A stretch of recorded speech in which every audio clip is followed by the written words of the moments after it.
Untuk vaksin ini yang kita kebut adalah vaksin pelajar tingkat Ya, SMA.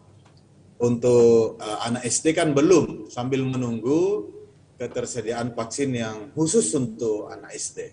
ya, Tapi kalau untuk pelajar-pelajar remaja ini sudah dominan ya. dan persentasenya hampir seluruh siswa kecuali yang punya riwayat penyakit yang tidak dianjurkan, itu yang kita tidak rekomendasikan. Dan ini intens. Di Takalar itu targetnya setiap hari kami harus mencapai angka kurang lebih 2.000 yang tervaksin.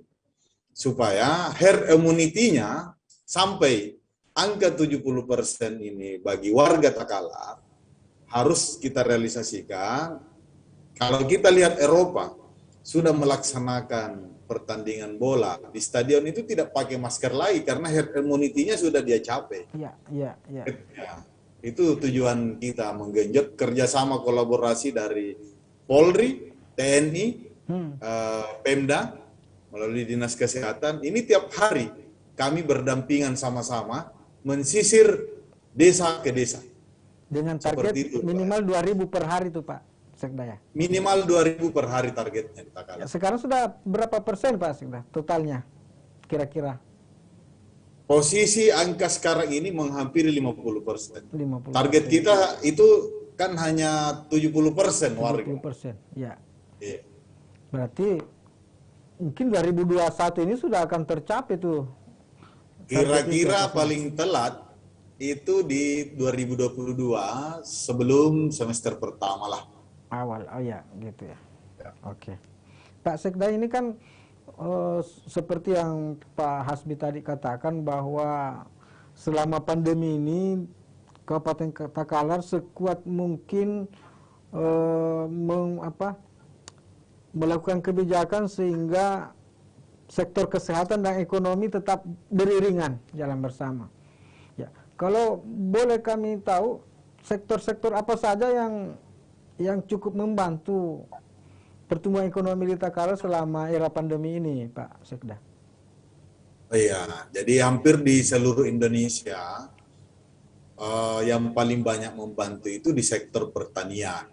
Ya. Karena ini harus terus bergerak kalau komoditi pertanian itu. Karena kebutuhan pangan kan ini wajib. Kita bisa bayangkan kalau komoditi-komoditi pangan pokok ini tidak ditanam, maka kita misalnya mungkin akan kelaparan, akhirnya jadi drop imun. Nah, untuk di Takalar, alhamdulillah aktivitas petani itu jalan terus. Kebiasaan warga Takalar itu menanam padi jagung. Jadi biasanya padi jagung atau padi jagung-jagung. Nah, 3 kali masa tanam. Nah, di luar itu ada sentra UMKM. Nah, ini salah satu visi misinya Bupati Takalar dan Wakil Bupati bahwa Pemda setiap tahun itu membantu UMKM di seluruh pelosok kecamatan. Kita setiap tahunnya membuat sentra-sentra UMKM yang baru supaya ada pendapatan harian bagi warga-warga. Yang bisa survive di tengah pandemi ini hanya pendapatan harian. Bentuk bantuan dari pemerintah